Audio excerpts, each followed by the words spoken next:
देश का पहला हॉस्पिटल जहां मरीज के कक्ष में सीसीटीवी कैमरे मिलेंगे। केंद्रीय मंत्री डॉक्टर गहलोत ने रांगोली कोविड केयर सेंटर का शुभारंभ किया।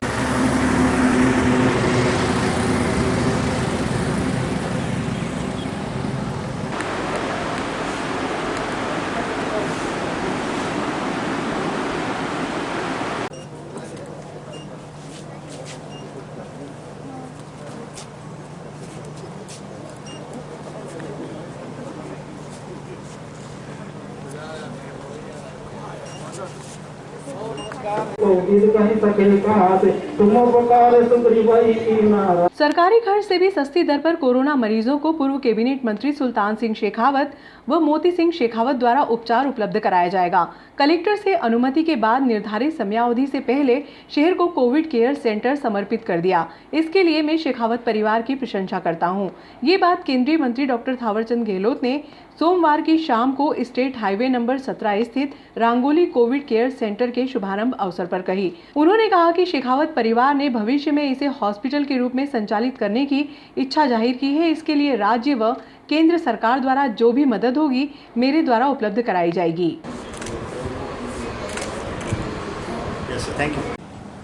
मेरे पास आए थे आज से 20 दिन पहले और मुझे ये कहा कि हम यहाँ ऑक्सीजन युक्त कोविड सेंटर की स्थापना करना चाहते हैं, आप कलेक्टर साहब से अनुमति दिलवा दो।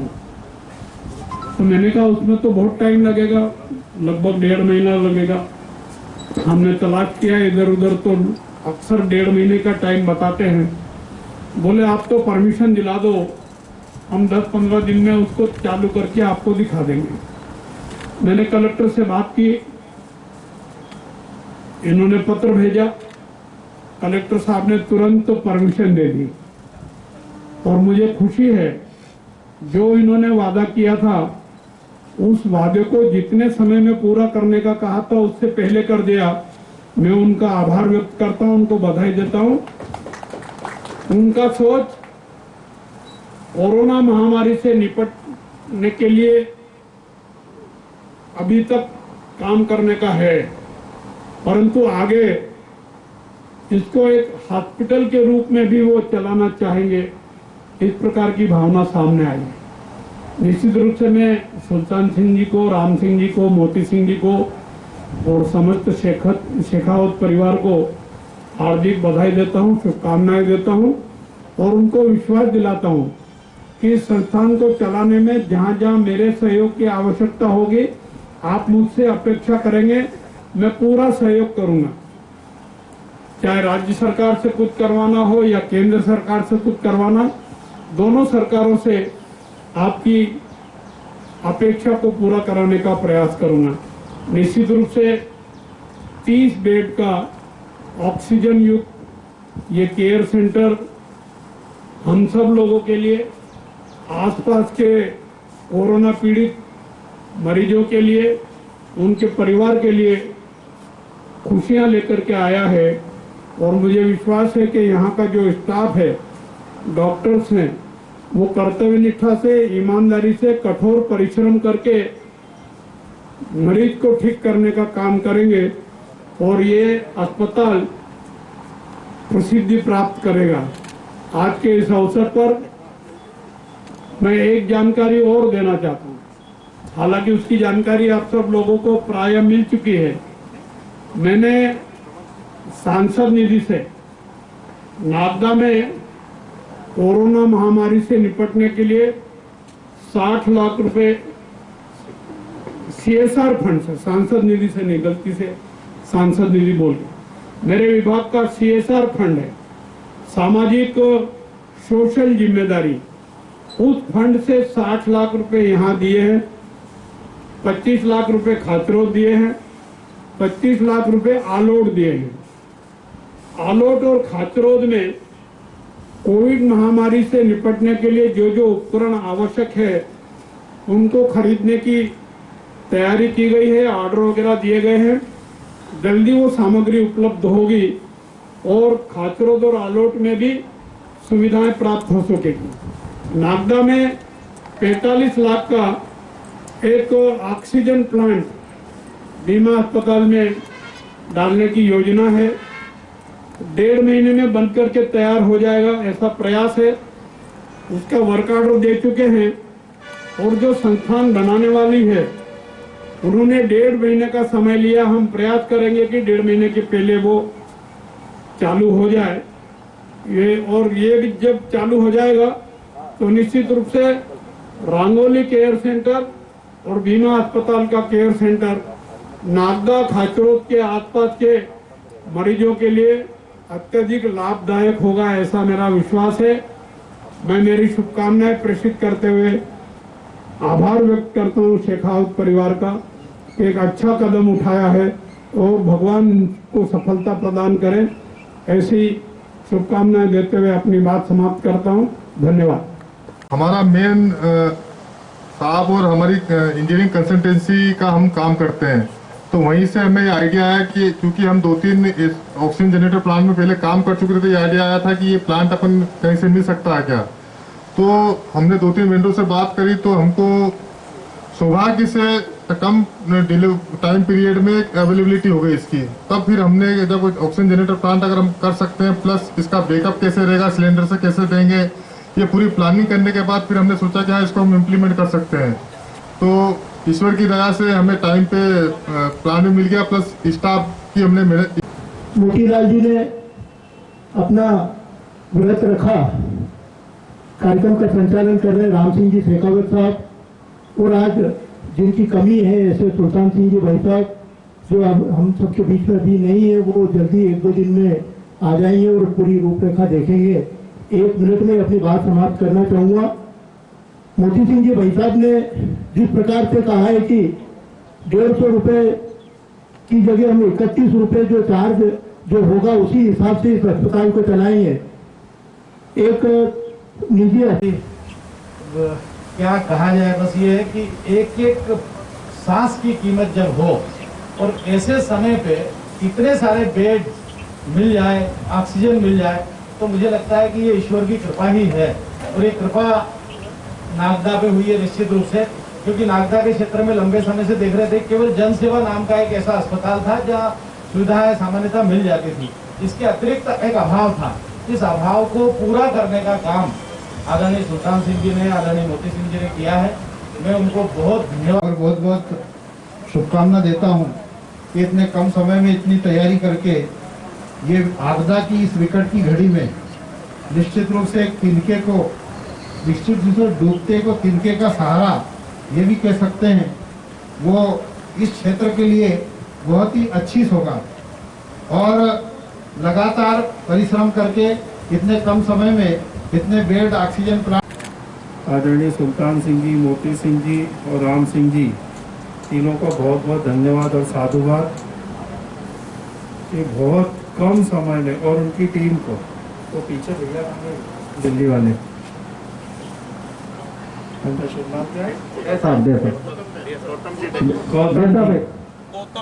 गौतम जी को भी बहुत बहुत धन्यवाद कि वास्तव में बहुत कम समय में ऑक्सीजन प्लांट लगाना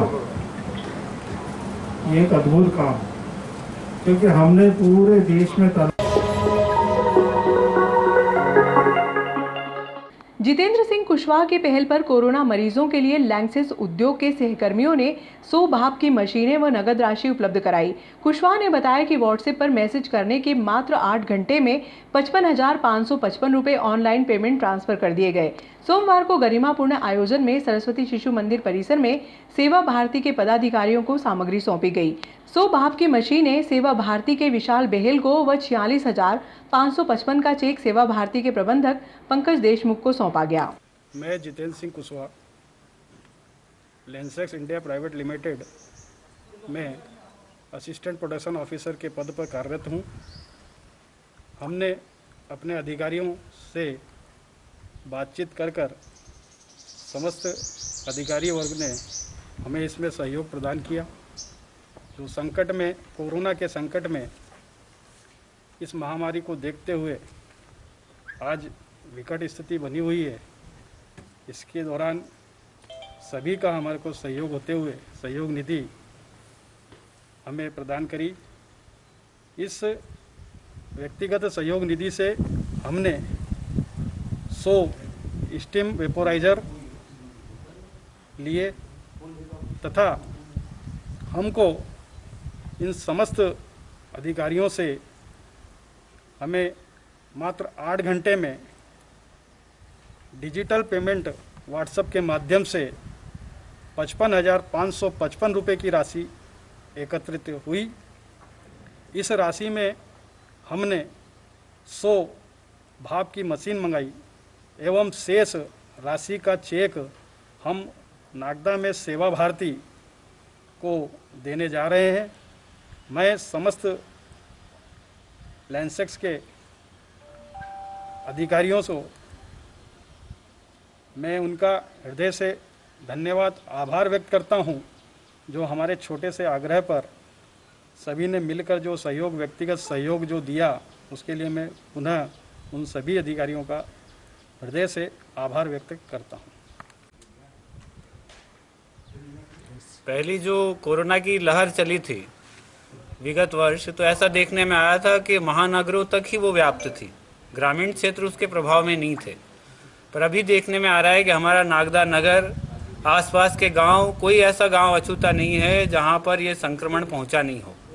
गांव में कई चीज़ों का अभाव भी रहता है, कई छोटी छोटी सुविधाएं जो आप यहां देख रहे हैं, स्टीमर, ये बहुत सुलभ है नागदा नगर के लिए, पर ग्रामीण क्षेत्रों में ये भी दुर्लभ चीज़ हो जाती है। ऑक्सीमीटर जो हर हॉस्पिटल में मिल जाता है, पर गाँव में जो प्रैक्टिस कर रहा है, छोटा डॉक्टर है, उस डॉक्टर के पास में वो ऑक्सीमीटर भी उपलब्ध नहीं होता। इसलिए मेरा गांव कोरोना मुक्त गांव, मेरा मोहल्ला कोरोना मुक्त मोहल्ला, ऐसा अभियान जो है राष्ट्रीय स्वयंसेवक ने अपने हाथ में, संघ ने अपने हाथ में लिया, और सेवा भारती के माध्यम से प्रत्येक गांव में जो आंगनवाड़ी कार्यकर्ता, जो शासकीय शिक्षक हैं, वो वाकई प्रशंसा के पात्र हैं, जो अपने स्वयं को जोखिम में डालकर और गांव-गांव में जाकर, घर घर में जाकर उन्होंने सर्वे कार्य किया। उनके साथ में संघ के भी कार्यकर्ता सतत लगे रहे, और उसका परिणाम ये हुआ कि कई लोग चिन्हित भी हुए जो संक्रमित थे, पर अपने आप को एक्सपोज नहीं कर रहे थे, बता नहीं रहे थे। उनको थोड़ा सा प्रेरणा दी, उनका उत्साहवर्धन किया, और वो हॉस्पिटल तक पहुंचे, उन्होंने जांच करवाई। पर फिर भी ये छोटी चीज़ें, ऐसी आवश्यकता महसूस हो रही थी कि ये छोटी छोटी चीज़ें हर एक गाँव तक और हर एक सेवा बस्ती तक पहुँचना चाहिए। तो उसमें 4 चीज़ें हमने निर्धारित करी, एक ये स्टीमर, दूसरा ऑक्सीमीटर, और तीसरा टेम्परेचर, जो डिजिटल टेम्परेचर मापने के लिए थर्मामीटर होता है, वो थर्मामीटर, और इसमें देने के लिए जो भाप देने की एक टेबलेट आती है, उसकी स्ट्रिप। तो ऐसी योजना बनाई कि हर एक गांव में और हर एक सेवा बस्ती में एक कार्यकर्ता रहेगा जिसके पास ये 4 चीज़ें उपलब्ध रहेंगी। गांव में अगर किसी को भी इन चारों चीज़ों में से किसी चीज़ की आवश्यकता लगती है तो वो उस कार्यकर्ता से प्राप्त कर सकता है, या कार्यकर्ता को अगर ऐसा लगता है, स्वयंसेवक को ऐसा लगता है कि फलाना घर में कोई संक्रमित है और उसको इस चीज़ की ज़रूरत है, तो ये स्टीमर जो है वो वाकई में बड़ा लाभदायी है। अभी डॉक्टर भी ये सलाह देते हैं कि चाहे हम सब हैं, पत्रकार बंधु हैं, सेवा कार्य में लगे हुए लोग हैं, जितने भी आगे आने वाले जितने भी लोग जो सेवा कार्य कर रहे हैं, उनको भी ये सुझाव देते हैं कि रात्रि में चाहे आपको कोई सिम्टम्स ना हो, पर रात्रि में सोने के पूर्व ये स्टीमर से एक बार ज़रूर भाप लें। तो ये छोटी चीज़ हर एक गाँव में पहुँचे, इसलिए सेवा भारती द्वारा पूरे ज़िले में 411 गाँव हैं। राष्ट्रीय स्वयंसेवक संघ की दृष्टि में ये नागदा जिला है, जिसमें बड़नगर, खाचरोद, उन्हेल और नागदा नगर, इंगोरिया ये सम्मिलित हैं, और इनमें 411 गांव हैं। इन 411 गांव में हर एक गांव तक ऐसे ही नगरीय क्षेत्रों में जो सेवा बस्तियां हैं, पिछड़ी बस्तियां हैं, उन बस्तियों तक ये पूरी पहुंचाने की योजना है। इस योजना को पूरी तरीके से सुचारू रूप से चलाने के लिए इन संसाधनों की आवश्यकता थी। मैं बहुत बहुत आभारी हूँ कि जितेंद्र जी कुशवाहा ने अपने कुछ मित्रों से बात करके और उनके द्वारा फंड जुटाया और ये संसाधन उपलब्ध कराए। ऐसे ही अन्य जगह बड़नगर में भी और यहाँ पर भी सभी संसाधन जुटाए जा रहे हैं और प्रत्येक गांव तक पहुँचाने की व्यवस्था भी चालू हो चुकी है। कई गांवों तक ये पहुँच भी चुके हैं। तो ऐसा बहुत बहुत आभारी है जो सेवा भारती नागदा है, वो बहुत बहुत आभारी है। पंकज जी देशमुख जो नागदा नगर में सेवा भारती का काम देख रहे हैं, वो चेक स्वीकार करेंगे। जय श्री राम, भारत माता की जय। मुख्यमंत्री मुख्यमंत्री माननीय शिवराज सिंह चौहान द्वारा कोविड-19 के संक्रमण को ध्यान में रखते हुए विभागीय समीक्षा बैठक में लॉकडाउन अवधि में गरीब परिवार की खाद्यान्न सुरक्षा सुनिश्चित करने हेतु पात्रता पर्ची विहीन अथवा छूटे हुए गरीब परिवारों को 3 माह का निःशुल्क राशन वितरण करने के निर्देश दिए हैं। ये बात पूर्व विधायक दिलीप सिंह शेखावत ने कही। उन्होंने बताया कि इसके पालन में फैज अहमद किदवई प्रमुख सचिव खाद्य नागरिक आपूर्ति व उपभोक्ता संरक्षण विभाग भोपाल द्वारा सभी जिला कलेक्टर्स को अस्थायी पात्रता पर्ची जारी करने के निर्देश जारी किए गए हैं। मध्य प्रदेश के यशस्वी मुख्यमंत्री माननीय शिवराज सिंह जी चौहान ने 5 तारीख को एक महत्वपूर्ण बैठक ली। उस महत्वपूर्ण बैठक में ये निर्णय लिया कि जिन लोगों की पात्रता पर्ची अभी जनरेट नहीं हुई है, कुछ लोग ऐसे भी हैं कि जो वास्तव में ज़रूरतमंद है, जिनका भी कहेंगे निर्धन है और कुछ प्रक्रियाओं का पूरी नहीं करने के कारण उनको खाद्यान्न उपलब्ध नहीं हो पा रहा है। ऐसी 24 कैटेगरी उन्होंने दी है। उस 24 कैटेगरी में जो लोग आएंगे, नगर पालिका नागदा, खाचोर नगर पालिका, प्रत्येक पंचायत के अंदर जल्द से जल्द ऐसे लोगों का पंजीयन किया जाएगा और 3 महीने का मध्य प्रदेश की सरकार और 2 महीने की केंद्र की सरकार, ऐसे मिला के 5 महीने का खाद्यान्न दिया जाएगा। मैं निवेदन करूंगा कि आज के कई समाचार पत्रों में वो 24 श्रेणियां लिखी गई है, उसमें छपी है, उसको देखकर अपना पंजीयन कराएं। मैं मध्य प्रदेश के मुख्यमंत्री माननीय शिवराज सिंह जी के प्रति बहुत बहुत आभार और धन्यवाद प्रकट करता हूं कि एक वो संवेदनशील मुख्यमंत्री है।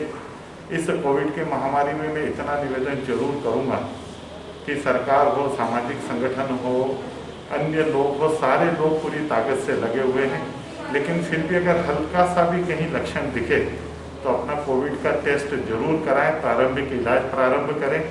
कोविड के जितने भी मरीज वो ठीक हो रहे हैं, लेकिन अगर हमने हल्की सी भी लापरवाही करी तो मैं मानता हूं कि परिणाम कई इस प्रकार के चौंकाने वाले हुए हैं। इसलिए मैं हाथ जोड़ के विनती करूंगा कि बिना काम के बाहर नहीं घूमें, मास्क जरूर लगाएं, सोशल डिस्टेंसिंग का पालन करें, अपने हाथों को धोएं, सैनिटाइज करें। और भी जितनी सेवा होगी, किसी भी प्रकार की सेवा में कोई कसर भारतीय जनता पार्टी का कार्यकर्ता और सरकार नहीं छोड़ेगी।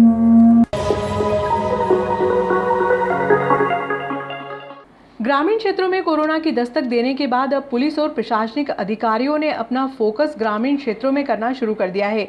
इसके लिए ग्राम सचिव कोटवार आंगनवाड़ी कार्यकर्ता व एएनएम को घर घर सर्वे कर सर्दी, बुखार या खांसी के मरीजों की खोज करने के निर्देश दिए हैं। सोमवार को प्रशासनिक अधिकारियों ने इनका मनोबल बढ़ाने के लिए ग्रामीण क्षेत्रों में पहुंचे। सीएसपी मनोज रत्नाकर ने बताया कि मोइना, बोरखेड़ा, पित्रामल व हेड़ी में पहुंचकर ग्राम सचिव, कोटवार आंगनवाड़ी कार्यकर्ता व सरपंच से चर्चा की गई। गांव में यदि कोई व्यक्ति संक्रमित होता है तो उसकी तुरंत प्रशासनिक अधिकारियों को सूचना दे ताकि संबंधित को समय पर उपचार दिया जा सके। टाइफाइड में कुछ वो गले में माला वाला डलवा ले भाई, डलवा लो, लेकिन ये दवाई जरूर खा लेना, समझ गए आप? दवाई जरूर खिलवाना है और थोड़ा सा भी जरा 1-2 दिन बाद यदि वो ठीक नहीं होता तो उसको भिजवाइए नारदा चेकअप के लिए। बताओ, गांव को जागृत करो कि भाई थोड़ी सी भी सर्दी, खांसी, जुकाम हो रही, जो एएनएम दवाई दे के गई है वो खा लो। और उसके अलावा ये माला वाला जो पहन रहे हैं कि ये टाइफाइड की माला है, तो रास्ते में एक्सपायर हो जाएगा, उसको लेना भी जरूरी है। लेकिन वो ऐसा हो जाता है तो कंट्रोल, समझ गए चौकीदार? तो आप जो गाँव में बीमार हैं, कहना जो एएनएम दे के गई है दवाइयाँ उसको लो, और आपको समझ में आ रहा सक्षम हो तो वहाँ पे जाके दिखा लो तो और ट्रीटमेंट अच्छा मिल जाएगा। समय पे इलाज नहीं करवा लो, वो हाथ से बाहर निकल जाती है, 5 दिन बाद आता है आदमी बीमारी के बाद में, तो फिर वो आउट ऑफ कंट्रोल हो जाता है। ठीक है, सर्वे करके निकल गए, हॉस्पिटल से स्वस्थ होकर घर आए, लेकिन वो टाइम पे पहुँच गए, तो अपने हाथ में भी रहता है कि उसको साथ इतनी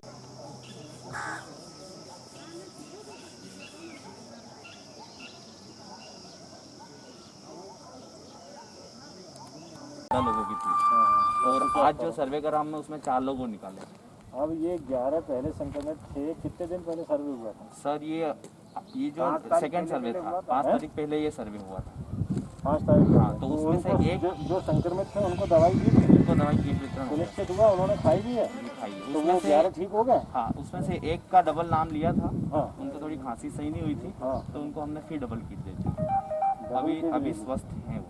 पहले कब हुआ था सर्वे? ये जो पहले 5 तारीख पहले जो 3 रोज सर्वे हुआ उसके बाद अब फिर दोबारा से खांसी ठीक नहीं हो रही है? हाँ, तो अभी मैं परसों के दिन गई थी तो बोल रहे कि हाँ मुझे आराम इनका निगाह रखना। दूसरी बात ये देख लिया करो जाके कि वो लोग दवाई ले रहे हैं या नहीं ले रहे हैं। जो दी है कई बार गांव वाले बोल देते हैं ले रहे हैं, उनको समझाना है ये दवाई से ही फ़ायदा होगा। तुम्हारी वो टाइफाइड वाइफाइड सोच के माला वाला गले में डाल लेते हैं तो उनसे फ़ायदा थोड़ी होना, समझ गए? अब यदि वो नहीं मानते तो कहना माला डाल रहा हो भाई, लेकिन दवाई तो लो। जो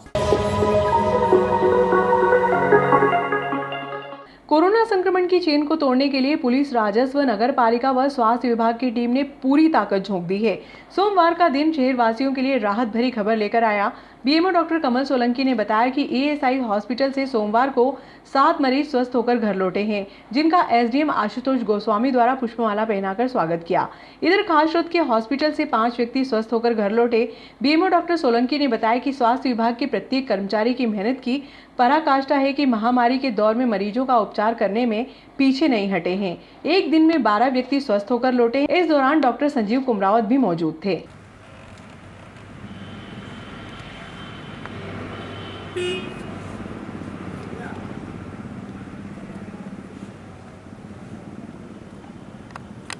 सर, शहर के लिए एक बड़ी राहत भरी खबर है कि कुछ कोरोना मरीज आज ठीक होकर घर गए। क्या है पूरा मामला? बिल्कुल बड़ी खुशी की बात है कि अपने जो बीमा अस्पताल जो कोविड केयर सेंटर के रूप में संचालित हो रहा है उसमें से आज करीब 7 मरीज स्वस्थ होकर घर लौटे हैं। इसके लिए मैं आप सभी के लिए, हमारे लिए, सभी के लिए बधाई की बात है।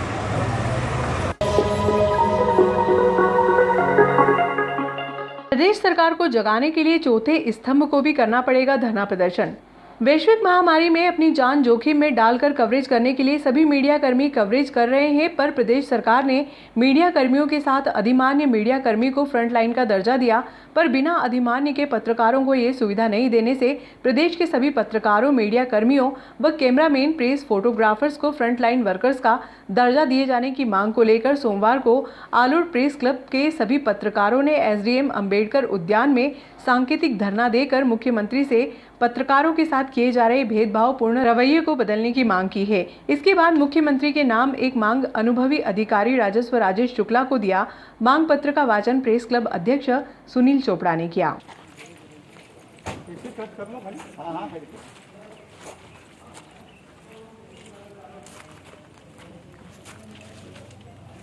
इसके मुख्यमंत्री ने पत्रकारों के बीच में जो भेदभाव किया है, उस भेदभाव को लेकर आलोट प्रेस क्लब के माध्यम से माननीय मुख्यमंत्री जी को के नाम एक मांग पत्र दिया है। एसडीएम आलोट के माध्यम से उस मांग पत्र में ये लिखा गया है कि अधिमान्य वर्कर पत्रकारों को फ्रंटलाइन वर्कर का दर्जा दिया है, तो गैर अधिमान्य पत्रकारों को भी इसमें शामिल किया जाए और जो सुविधाएं शासन की ओर से अधिमान्य पत्रकारों को दी जाती है वो सभी पत्रकारों को यह सुविधा दें, ताकि इस कोरोना काल में सभी पत्रकार जी जान से अपना कार्य करें। और कार्य करते हुए कई पत्रकार भी काल के में समाये हुए हैं।